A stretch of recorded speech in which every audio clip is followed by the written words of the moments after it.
قصر أردوغان يشهد حدثا استثنائيا خلال أيام قليلة، هذه تفاصيله. مسؤولان تركيان يعلقان على زيارة ولي عهد أبو ظبي لأنقرة. وزير تركي يوجه رسالة مرعبة للعالم ويحذر أعداء بلاده. تطور جديد بقضية زوجين إسرائيليين اعتقلا بعد تصوير قصر أردوغان. تعرف على آخر تطورات الحالة الصحية لشيف بوراك. دعوة دولية عاجلة لأمريكا بشأن مخطط تركي جديد. الخطوط الجوية التركية ثانية أوروبيا بعدد رحلات اليومية. السلام عليكم وأهلا بكم في نشرة الأخبار من قناة تركيا نيوز. قبل البداية نأمل منكم الاشتراك في القناة وتفعيل زر الجرس والضغط على زر الإعجاب لكي يصلكم كل جديد. كشفت صحيفة اندبندنت بالنسخة التركية أن ولي عهد أبو ظبي الشيخ محمد بن زايد آل نهيان سيزور قريبا تركيا للقاء رئيسها رجب طيب أردوغان لأول مرة منذ 10 سنوات. ونقلت الصحيفة عن مصادر إماراتية مطلعة أنه من المتوقع أن يصل محمد بن زايد الذي يعتبر أنه يتولى زمام الحكم في الإمارات حاليا إلى تركيا صباح الاثنين لإجراء محادثات مع أردوغان. بدورها توقعت مصادر في أنقرة حسب الصحيفة أن تجري الزيارة خلال الأسبوع الجاري دون أن تحدد موعدا معينا لها. ونقلت اندبندنت أن ولي عهد أبو ظبي ينوي أن يناقش مع الرئيس التركي عدة قضايا خاصة في مجالي الاقتصاد والعلاقات الثنائية بين البلدين. وبحسب المصادر سيمثل الاقتصاد أهم موضوع في حقيبة محمد بن زايد، ومن أبرز البنود التي ستتم مناقشتها فتح طريق تجاري بين تركيا والإمارات يمر عبر إيران من أجل اختصار مدة الرحلات التجارية. وشهدت العلاقات التركية الإماراتية توترا متصاعدا خلال السنوات الماضية على خلفية قضايا عدة على رأسها دعم تركيا لقطر وملفات ليبيا وسوريا واليمن والاتهامات المتبادلة بتجسس وإبرام السلطات الإماراتية اتفاق تطبيع مع إسرائيل. قال مسؤولان تركيان إن ولي عهد أبو ظبي الشيخ محمد بن زايد آل نهيان الحاكم الفعلي لدولة الإمارات العربية المتحدة سيزور تركيا لإجراء محادثات مع الرئيس رجب طيب أردوغان في 24 نوفمبر تشرين الثاني، حيث يعمل الخصمان الإقليميان على إصلاح العلاقات المتوترة. وتقاتل تركيا والإمارات العربية المتحدة من أجل النفوذ منذ اندلاع الانتفاضات العربية قبل عقد من الزمن، ودعم البلدان الأطراف المتصارعة في الحرب الأهلية الليبية، وامتدت نزاعاتهما إلى شرق البحر المتوسط والخليج. ونقلت وكالة رويترز عن أحد المسؤولين الأتراك قوله إن أردوغان والشيخ محمد سيناقشان العلاقات الثنائية والتجارة والتطورات الإقليمية والاستثمارات. ونقلت عن المسؤول الثاني قوله إن زيارة تطور مهم لتحسين العلاقات الإقليمية وتخفيف التوترات، لكنه أضاف أن الموعد النهائي لم يتحدد بعد. وامتنعت وزارة الخارجية الإماراتية عن التعليق، ولم يتسنى على الفور الوصول إلى مسؤولية اتصالات برئاسة تركيا للتعليق بحسب رويترز. أوضح وزير الخارجية التركي مولود تشاوش أوغلو أن أنقرة ترغب في تعزيز التعاون مع طهران في قضايا إقليمية وعالمية. وأعرب تشاوش أوغلو عن رغبة تركيا في عقد الاجتماع السابع لمجلس التعاون رفيع المستوى بين البلدين خلال العام الحالي في حال اكتمال الاستعدادات. وقدم الوزير التركي تعازيه بمن فقدوا حياتهم جراء الزلزال الذي ضرب محافظة هرمزغان جنوبي البلاد، مؤكدا استعدادات تركيا لتقديم الدعم المطلوب لإيران بهذا الصدد. وشدد أن وفدين من البلدين سيعملون على تحديد خارطة طريق من أجل تعاون شامل طويل الأمد بناء على طلب إيراني. ولفت إلى أنه بحث مع نظيره الإيراني مسائل أمنية مثل الإرهاب والهجرة وتهريب البشر، مؤكدا رغبتهم في تعزيز التضامن بهذا الصدد.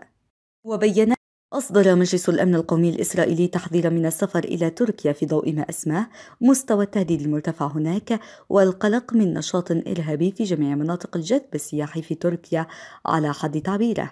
ونسبت القناة السابعة الإسرائيلية إلى مجلس الأمن القومي الإسرائيلي قوله في بيان: توصية قيادة مكافحة الإرهاب هي تجنب الزيارات إلى تركيا والمغادرة في أسرع وقت ممكن، ويطلب من السياح الإسرائيليين المقيمين حاليا في تركيا الامتناع عن زيارة المواقع السياحية المزدحمة والامتثال لتعليمات مسؤولي الأمن المحليين والمغادرة في أقرب وقت ممكن. وتشهد العلاقات بين تركيا وإسرائيل المتوترة بالفعل توترا إضافيا منذ إلقاء تركيا قبل يومين القبض على زوجين إسرائيليين واتهامهما بالتجسس بعد التقاطهما صورا لمقر إقامة الرئيس التركي رجب طيب أردوغان. وزعم رئيس الوزراء الإسرائيلي نفتالي بنيت في وقت سابق أحد أن الزوجين الإسرائيليين اللذين تم اعتقالهما في تركيا بتهمة التجسس بريئان، وقررت محكمة في اسطنبول تمديد اعتقال الزوجين الإسرائيليين لمدة 20 يوما. وكانت نادلة في المجمع الذي نزلا فيه هي من أبلغ شرطة اسطنبول عن أن الزوجين قاما بتصوير مقر إقامة أردوغان. وجه الشيخ التركي بوراك أوزديمير رسالة شكر إلى جمهوره وشاركهم بصورة له من المشفى على موقع التواصل الاجتماعي انستغرام. وأظهرت الصورة بوراك وهو ممدد على سرير العلاج في المستشفى بعد إجرائه عملية جراحية، وكتب على الصورة: لقد أجريت عملية جراحية صغيرة، شكرا جزيلا لكم وعلى دعواتكم الجميلة، بارك الله فيكم، شكرا لكم على كل رسائل الدعم التي جعلتني أتحسن كثيرا. يذكر أن بوراك اسمه الحقيقي محمد بوراك أوزديمير ولد في العام 1994 وهو من أصول عربية، حيث أنه ينحدر من لواء اسكندرون بمدينة أنطاكيا في محافظة هاتاي الواقعة على الحدود السورية، وهناك تعيش أغلبية عربية. ورغم صغر سن طه التركي إلا أن خبرته تضاهي أشهر طهاة العالم، ناهيك عن أسلوبه المميز والمسلي في تحضير الطعام. وفي وقت سابق شاركت الفنانة السورية أصالة نصري الشيف التركي بوراك أوزديمير استعراضاته المثيرة خلال طهيه وتقديمه للطعام أثناء زيارتها للمطعم الخاص به في مدينة دبي. وتداول رواد مواقع التواصل الاجتماعي الفيديو الذي تظهر فيه أصالة نصري مع الشيف الشهير بوراك إذا قامت بتقليد عدد من حركاته مثل الطرق على أواني الطعام وإشعال النيران في الأكل. أكدت مجلة The National Interest الأمريكية أن على الولايات المتحدة الأمريكية التجاوب مع تركيا في سوريا إن أرادت إبعادها عن روسيا. وأضافت المجلة في مقال جديد أن لدى تركيا أسبابها لشن عمل عسكري على مناطق في شمال شرق سوريا، وعلى رأسها الهجمات التي تتعرض لها قوتها هناك، والتي كان آخرها الهجوم على دورية في شمال حلب في 10 من تشرين الأول الفائت. وأوضحت أن تركيا غارقة في صراع مجمد في سوريا في وقت تتحمل فيه مسؤولية حماية ملايين السوريين وإدارتهم في الشمال السوري وداخل أراضيها.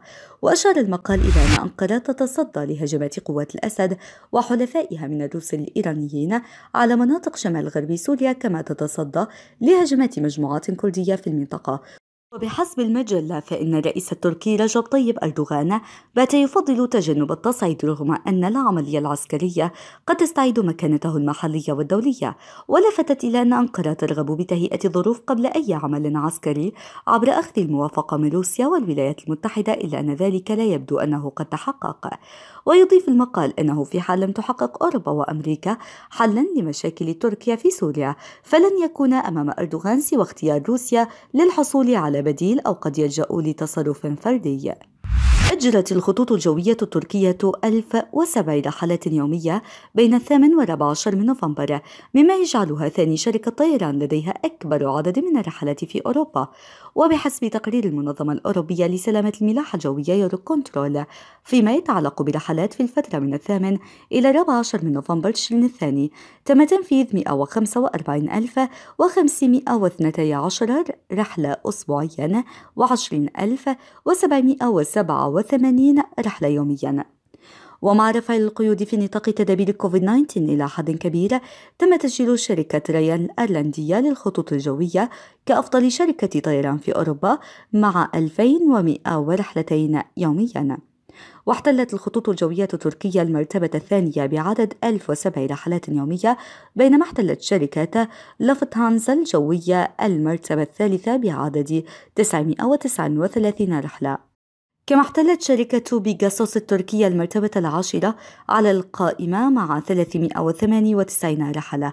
وأشير في التقرير إلى أن خدمة الطيران اقتربت من مستوى 77.6% من مستوى ما قبل الجائحة 2019، وبسبب انخفاض رحلات العطلات في فترة الأسبوع الماضي انخفضت الرحلات بنسبة 3.4% مقارنة بالأسبوع السابق.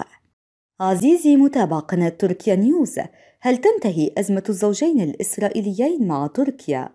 شاركنا برأيك في خانة التعليقات.